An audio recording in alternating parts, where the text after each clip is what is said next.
자, 문제 2번입니다. 거래 자료 입력입니다. 주어진 실무 프로세스에 대하여 거래 자료를 입력하시오. 입니다. 문제 2번은 일반 전표 입력에 대한 문제예요. 일반 전표에 대한 문제이긴 한데, FAT 1급은 일반 전표에서만 나오는 경우가 있고, TAT 2급이, 거래 자료 입력을 할 때 세용계산서도 한 문제 같이 들어가 있는 경우도 있거든요. 그래서 FAT 1급은 한번 보도록 하겠습니다. 자, 1번 증빙에 의한 거래자료 입력, 그 다음에 2번 3만원 초과 거래자료 입력, 3번 통장 4번에 의한 거래 입력, 그 다음 4번 약서 어음 배서 양도, 5번 증빙에 의한 전표 입력, 6번 증빙에 의한 전표 입력. 기부금 영수증이죠.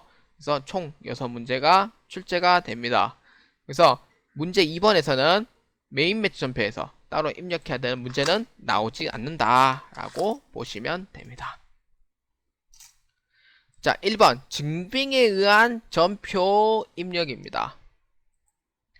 자, 이 문제는 딱 보면은 자동차세 신고납부서예요. 자동차세 신고납부서. 그래서 자료 설명 보시면은 배송용 트럭에 대한 자동차세를 현금으로 납부했다 입니다. 배송용 트럭에 대한 자동차세는 현금 납부했다 입니다. 자, 자동차세는 이제 자동차를 이제 소유하고 있는 분에 한해서 이제 납부를 하게 되어 있어요. 그래서 1년에 2번 납부합니다. 그래서 또 한 번 납부하는 경우도 있어요. 그러니까 즉 경차 같은 경우에는 한 번만 납부를 합니다. 그 다음에 또는 이제 1년 이제 연납으로 신청한 사람도 한 번만 납부를 해요. 근데 원칙적으로는 1년에 2번의 납부를 합니다. 그 중에 이제 1월 31일까지 납부를 해야 하는 2020년 1월 1일부터 12월 31일까지의 과세 분에 대해서 1월 31일까지 납부를 해야 하는 자동차 고지서가 되겠습니다. 자, 일반 전표에 입력을 해보도록 할게요. 자동차 고지서기 때문에 자동차세를 현금을 납부했대요. 그래서 차변에는 뭐 들어가냐면은 자동차세에 대한 부분은 세금과 공과금으로 해서 회계 처리를 합니다. 얼마? 385650. 그 다음에 대변에는 이제 현금으로 해서 385650만큼 1월 31일에 납부를 했기 때문에 이렇게 공개를 해주시면 되겠습니다. 자, 그래서 1월 31일에 차변에 세금과 공과금이죠. 상품 배송용 트럭이기 때문에 자동차세를 이제 세금과 공과금으로 해서 회계 처리합니다. 자, 차변에 얼마? 385650. 그 다음에 대변에 현금으로 해서 385650으로 해서 회계 처리하면 되는데, 이 문제는 이제 현금 납부했기 때문에 출금 전표로 해도 무방합니다. 그래서 대체 전표로 해도 되고 출금 전표로 해도 무방하니까 둘 중에 아무거나 선택하셔도 상관없습니다. 자, 다음 2번 문제입니다. 3만원 초과 거래 자료 입력 문제입니다. 자, 이 문제는 이제 그 손세정제를 구입을 한 거예요. 모두다마트에서 손세정제를 구입을 한 건데, 이제 어떻게 이제 뭐 거래처에 줬냐, 아니면은 뭐 회사에서 복지를 위해 줬냐, 아니면 또는 다른 용도에서 구입했냐, 이거를 이제 자료 설명을 통해서 한번 보도록 하겠습니다. 주식회사 건강 마스크는 직원들의 건강 복지를 위하여 손세정제를 구입하고, 근데 가장 중요한 키워드가 있어요. 직원들의 건강 복지를 위하여 라고 돼 있어요. 손세정제를 직원들에게 배부했다입니다. 대금은 현금으로 지급하고 영수증 수취했다는 거예요. 그래서 이 거래가 지출 증빙 서류 미수치 가산세인지 검토하려고 한다입니다. 그래서 직원들의 건강복지를 위해서죠. 그러면은 차변에 뭘로 해야 되냐? 당연히 복리후생비에 해야 되겠죠. 직원의 복지 차원에서 한 거니까 복리후생비예요. 근데 가장 이제 헷갈리는 뭐 접대비하고 복리후생비가 가장 헷갈려요. 복리후생비는 이제 직원에 대한 복지로 성격을 보고요. 복리후생비는 접대비는 이제 상대 회사의 접대를 얘기를 한 거예요. 그래서 이 부분은 다르니까 계정 과목을 반드시 그 헷갈리지 않도록 해주셔야 합니다. 그 다음에 평가 문제 한번 보도록 할게요. 거래자료를 입력하시오. 복리후생비로 처리할 것이라고 돼 있죠. 그 다음 두 번째, 영수증 수치 명세서 1과 2의 서식을 작성하시오 입니다. 자, 날짜는 이제 영수증에 적혀진 2월 11일자입니다. 자, 구분은 출금 전별 하겠습니다. 현금으로 지급했기 때문에. 그래서 차변에 차변한다. 출금 전표의 코드 번호입니다. 코드 번호는 이제 직원들의 건강복지죠. 직원들의 건강복지이기 때문에 복리후생비, 판관비로 해서 처리합니다. 거래처는 주식회사 모두 다 마트. 얼마냐면은 20만원으로 해서 입력을 해주시면 됩니다. 이 문제도 이제 뭐 1번이랑 똑같이 출금 전표로 해도 되고 대체 전표로 해도 상관없습니다. 2번 문제도 똑같이 1번 문제와 똑같이 출금 전표로 해도 되고 대체 전표로 해도 상관없습니다. 자, 그러면은 그 다음에는 이제 영수증 수치 명세서 1과 2의 서식을 작성하라고 했어요. 영수증 수치 명세서. 자, 영수증 수치 명세서 2부터 한번 작성해 보도록 하겠습니다. 자, 거래 일자는 2020년 2월 11일입니다.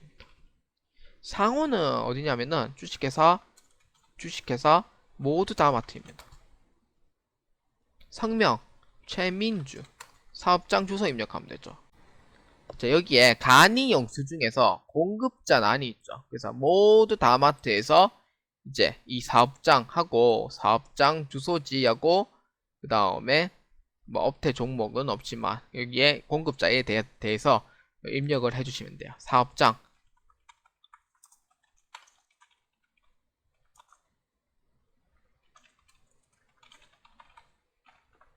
입력하면 되고 사업자 등록번호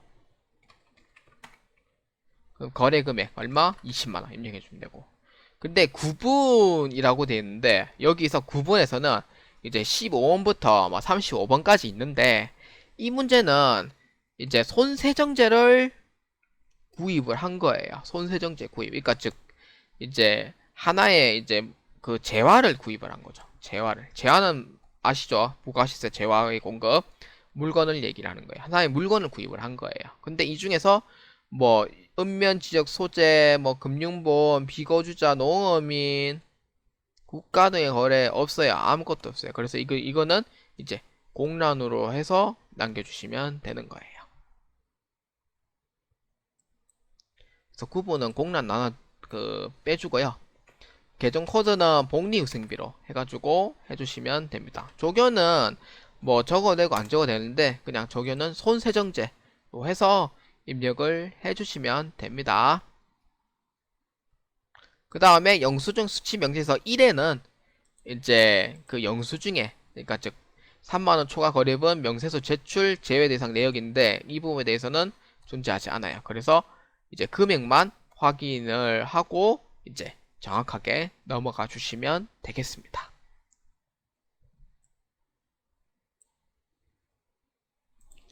자, 3번입니다. 통장 사본에 의한 거래자료 입력입니다. 자, 보통예금 국민은행 거래 내역입니다. 국민은행 거래 내역. 자, 자료 설명해 보시면은 거래처 주식회사 대림자동차에서 구입한 업무용 승용차의 당월 할부금이 국민은행 보통예금 계좌에서 자동 이체됐다는 거예요. 국민은행 계좌에서 자동 이체됐답니다. 자, 이거는 이제 무턱대고 이 계정 과목이 차변에는 뭐 미지급금, 대변에는 보통예금으로 해서 회계 처리를 해줘야 됩니다. 왜? 할부금이니까요. 그래서 왜 이렇게 됐냐? 이거를 이해를 못하는 경우도 있죠. 고등학생분들은 이해를 못하는 경우도 있어요. 할부금이 뭐예요? 라고 또 모를 수도 있거든요. 근데 수준이 높아도 이제 뭐 이해를 못하시는 분들이 이제 계시니까 또는 이제 한번 이제 얘기를 해보도록 할게요. 자, 할부금이라는 거는 다 아시겠지만 모르는 분들을 위해서 작성할게요. 자동차 할부가 뭐 24개월짜리 이렇게 돼 있으면은 할부 스케줄이라는 게 있습니다. 할부 스케줄이라는 게 있어요. 그래서 여기서 1, 2, 3, 4, 5, 6, 7, 8, 9, 10 해가지고 23, 24 이렇게 할부 스케줄이 있어요. 이거 이게 할부 스케줄입니다. 이거를 보고 이제 그 금액을 작성을 하는데 이 금액을 작성을 할 때는 이제 스케줄을 보고 이제 구입 당시는 이제 구입 시에는 대변에 미지급금으로 해서 회계 처리를 해요. 구입 시에는 미지급금으로 해서 회계 처리를 해요. 할부 스케줄을 보고 미지급금 회계 처리를 해요. 그 다음에 이제 대림 자동차에서 할부금이 이제 빠져나간 날이 있죠. 그러니까 대금 지급이 20일로 해서 자동 이체다. 이렇게 돼 있으면은 이제 할부 스케줄이 존재하죠. 그러니까 1회차 할부금이 얼마, 2회차 할부금 얼마 이렇게 해가지고 그렇게 해서 이제 20일에 자동 이체되는 날에 이제 할부가 나갈 거잖아요. 그러면은 대변에 있던 미지급금이 차변의 미지급금이 됩니다. 왜? 돈이 빠져나왔기 때문에. 할부금이 지급됐거든요. 그래서 대변에 있던 미지급금이 차변으로 해서 빠져나갑니다. 276만원. 다음 대변에 뭘로? 보통예금으로 해서 빠져나갔으니까 대변에 276만원만큼 입력을 해주면 되겠습니다. 또 이렇게 얘기해주면은 또 이해가 또 빨라요. 아, 처음에 구입했을 때는 할부로 구입했기 때문에 돈을 내가 준 게 아니구나. 그래서 대변에 미지급금을 했구나. 그렇게 해서 이제 할부금이 나갔다. 그렇게 해서 차변에 미지급금하고 대변에 보통예금을 했다라고 하면은 이해가 쏙쏙 들어와요. 이렇게 해서 얘기를 해주면 이해가 쏙쏙 들어옵니다. 아시겠죠? 그래서 이 사항에 대해서 이제 할부금이 이제 지급이 됐다는 거예요. 근데 내용도 앞뒤도 모른 채 이제 보면은 왜 어떻게 해서 차변이 들어갔지? 이 얘기를 못 하거든요. 그렇기 때문에 이 할부금이 이제 아까 얘기했듯이 이제 구입할 때는 이제 할부금이 24개월로 때려져 있으니까 그 부분에 대해서는 이제 할부 스케줄의 전체 금액을 24개월치의 대변에 미지급금으로 넣다가 이제 1회차, 2회차, 3회차, 4회차 할부금이 나갈 때마다 차변에 미지급금을 해서 회계 처리한다 라고 인식하면은 다음에는 또 이런 문제 나오면은 그냥 바로 차변에 미지급금 나옵니다. 그래서 이렇게 해서 이해를 해주시는 게 가장 이해가 빠르다입니다. 그래서 차변의 미지급금입니다. 주식회사 대림자동차 276만원 만큼 입력해주고 대변에는 이제 보통예금으로 하는데 보통예금에서는 반드시 은행거래처를 넣어줘야 됩니다. 그래서 은행거래처에 국민은행에서 276만원만큼 입력을 해주시면 되겠습니다.